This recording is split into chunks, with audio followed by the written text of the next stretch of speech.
नमस्कार, मैं ऋतु चुनवाल।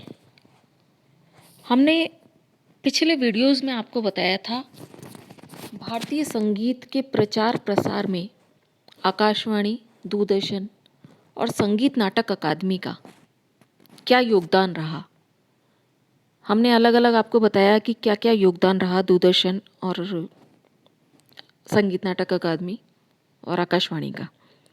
अब हम एक थोड़ा सा परिचय आपको नाट्य संगीत के बारे में भी देना चाह रहे हैं। नाट्य संगीत तब उद्भव हुआ इसका जबकि दूरदर्शन और आकाशवाणी नहीं था।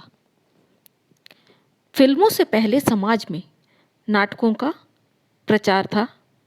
पारसी, गुजराती, बंगाली नाट्य मंडलियों के साथ साथ मराठी नाट्य मंडलियों की भी धूम मची हुई थी।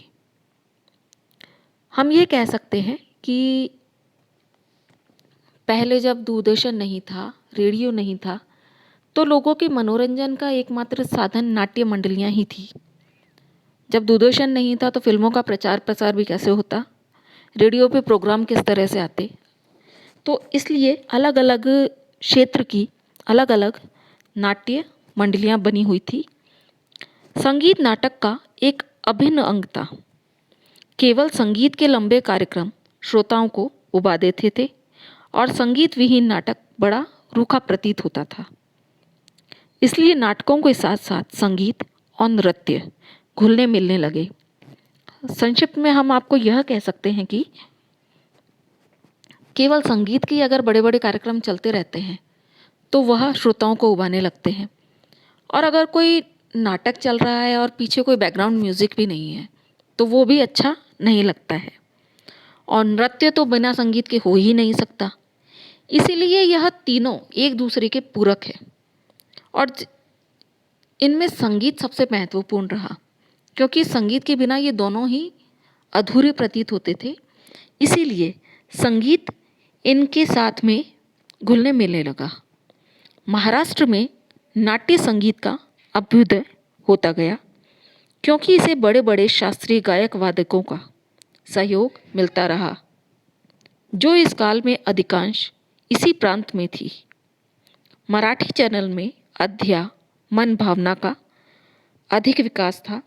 इसलिए लोग जितनी रुचि नाट्य में लेते थे उतनी संगीत में भी लेते थे। हम ये कह सकते हैं कि साउथ में इसका चलन ज़्यादा हुआ, क्योंकि वहाँ के लोग संगीत में बहुत पहले से ही रुचि लेते थे, संगीत और नाट्य में। इसलिए वहाँ इसका चलन काफ़ी हुआ और वहाँ पर बड़े बड़े शास्त्रीय और गायक हैं और वादक हैं, उनका भी संगीत मंचों पर प्रोग्राम होता रहा, जिससे कि इसको बढ़ावा मिलता रहा। इसके फलस्वरूप बड़े बड़े गायकों को संगीत के साथ साथ अभिनय भी अपनाना पड़ा, जिनमें राग परांदे, स्थाई गंधर्व, हीराबाई बड़ौदकर जैसे कलाकारों के नाम प्रमुख हैं। जो कलाकार अभिनय के अतिरिक्त भावगीतों का गायन करते थे, उनका भी मराठी नाट्य संगीत के मंच पर बहुत स्वागत हुआ।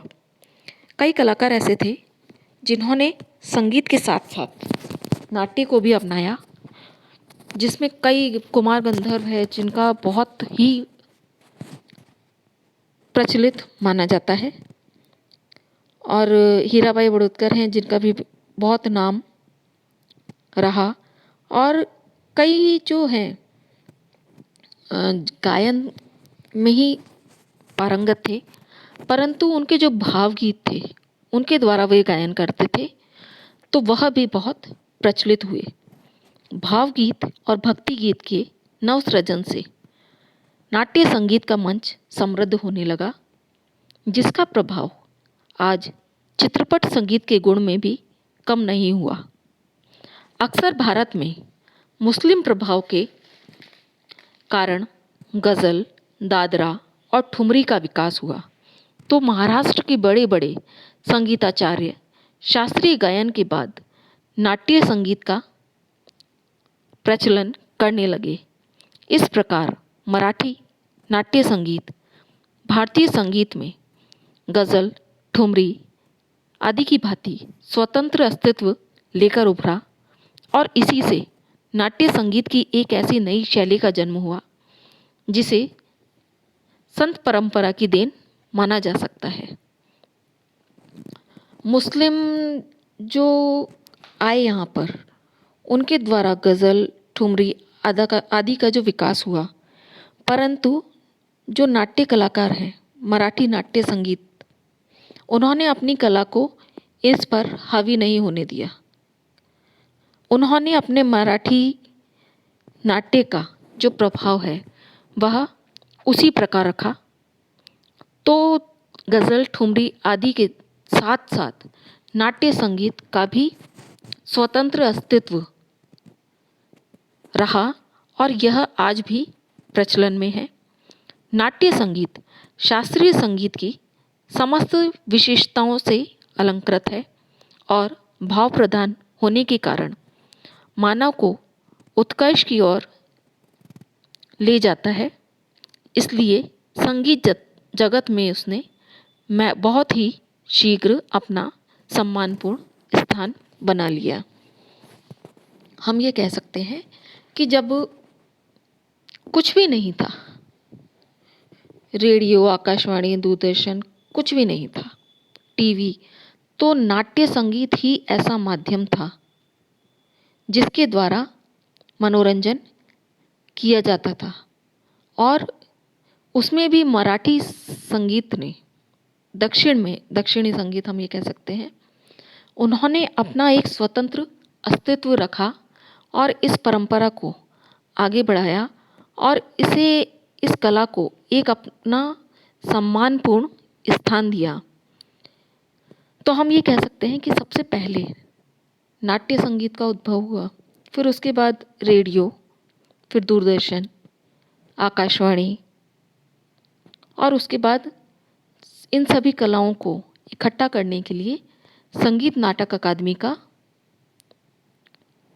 विकास हुआ, उसकी स्थापना की गई। तो इस तरह से हम कह सकते हैं कि नाट्य संगीत का भी बहुत महत्वपूर्ण स्थान रहा है संगीत के विकास में। धन्यवाद।